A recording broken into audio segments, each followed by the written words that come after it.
right, we are talking to Matt Davey from Fender. How are you doing today, Matt? I'm good, thank you. How are you? Not too bad myself. Thank you very much. Excellent. So before we get into some of the specifics of the American Pro 2 series, there's a question I've been asking around a lot in the past days. You guys have several production facilities, and we're obviously going through pretty challenging times with the whole Corona topic. What are you guys doing to keep everybody safe within the production environment? Because people are working hand in hand to produce instruments and such. Yeah, no, exactly. I mean, we've got a number of facilities around the world, and I think the primary concern is the safety of anyone that works at Fender. So we're always careful to make sure we listen to whatever local restrictions are in place and adhere to those. And where we can, we'll always make allowances to make sure people can work safely. And if that involves people maintaining a certain distance, obviously we'll work to make sure that's possible. Sure. What was the reason the American Pro Series got updated so early? I mean, obviously, each series has different cycles of getting updates. This seemed earlier than usual, to say the least. Yeah, okay. Well, the first American Professional replaced the American Standard about 4 years ago now. So yeah, it's been around for around 4 years, and I think it comes from we're all guitar players at Fender that work in the product team and the development team, and we're always looking for kind of different ways to refine the product to improve it. And this is a model that's often requested by artists. So we work with a lot of artists, and it tends to be the American Professional that they go for. And just listening to their feedback and kind of our desire to make the guitars as good as we can, we felt that over the past 4 years we've been working to make it better, to make it as good as we can, and it was time to release that for everyone else. Okay.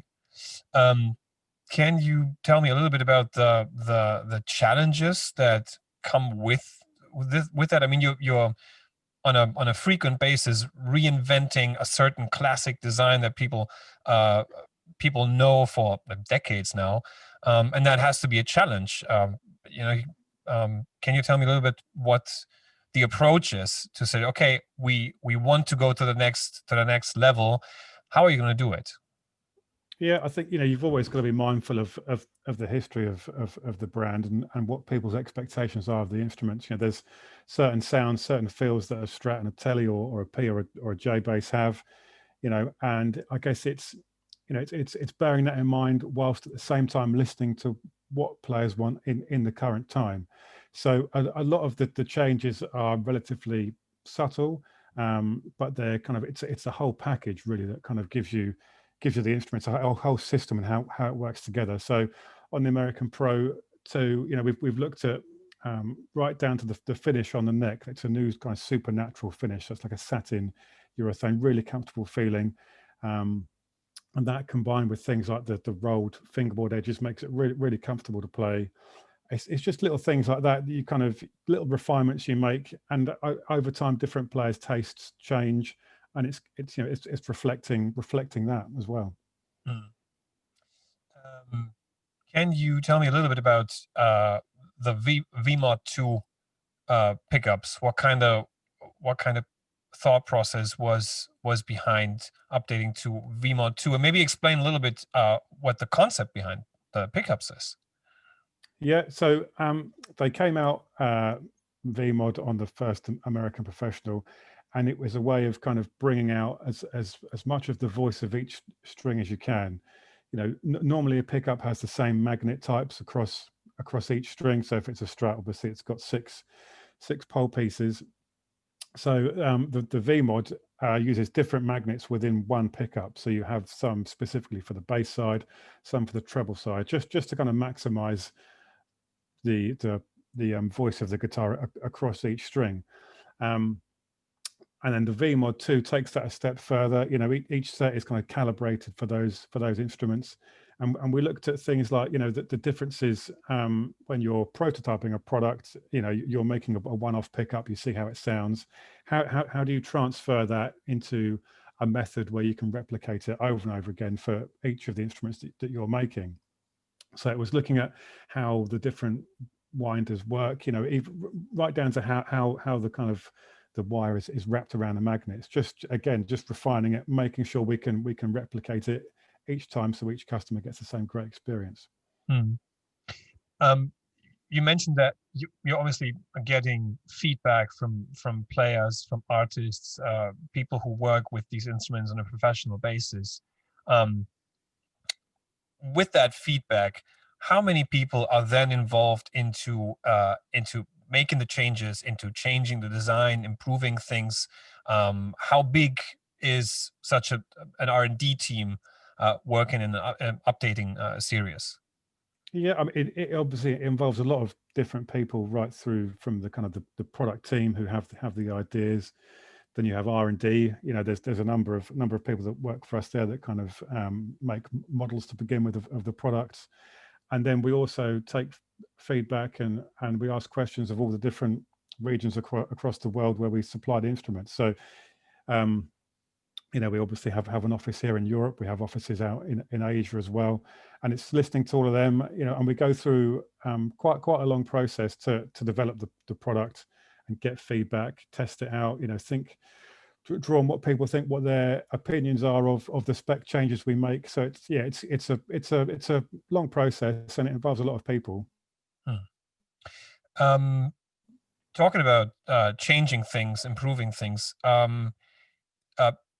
You changed the bodies to some of them being roasted types.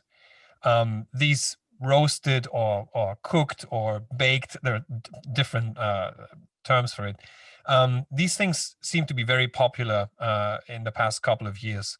Can you tell me a little bit more about what it did for you and why you chose to make that change? Oh, seems like you're frozen.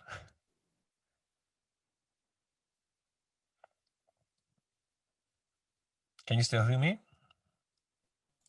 I can hear you, Frank, so it must be on Matt's end. Okay, then we just... Am I back now? Oh, can you hear me now? We can hear you. Yeah, I think Okay. it's gone now. Okay.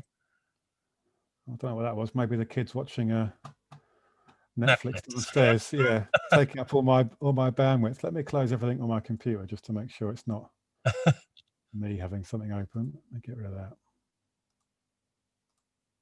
Yeah, no worries. We can cut that out. That's not an issue. Okay. Did you understand the question? I'm just going to rephrase the question. It's yeah, no problem. Okay.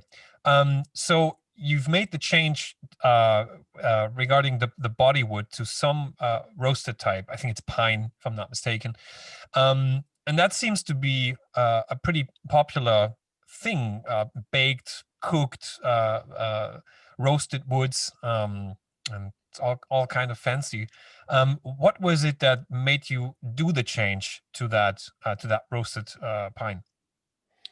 Well, pine is a wood that we've used historically in the past. You know, back in the 50s and 60s, you would have found instruments from Fender made from pine. So it's something, yeah, that's been around for a while.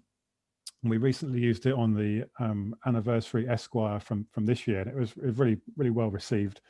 So, you know, ash has become more difficult to source.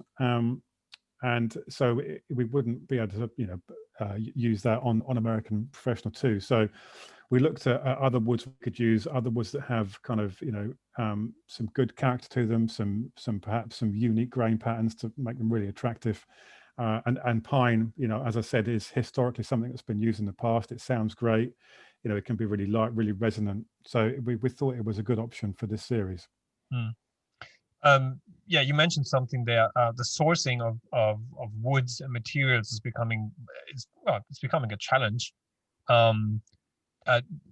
do you think that at some point you're also going to look into alternative materials, more alternative woods than ash and alder and pine, of course?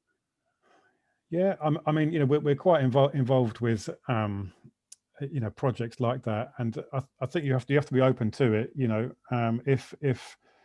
If it's becoming unsustainable to keep using a particular wood source, then obviously we have to be mindful of that, and we have to look elsewhere for solutions. It's no different to any industry really. You have to take responsibility for what you're using and make sure it's it's safe and sensible.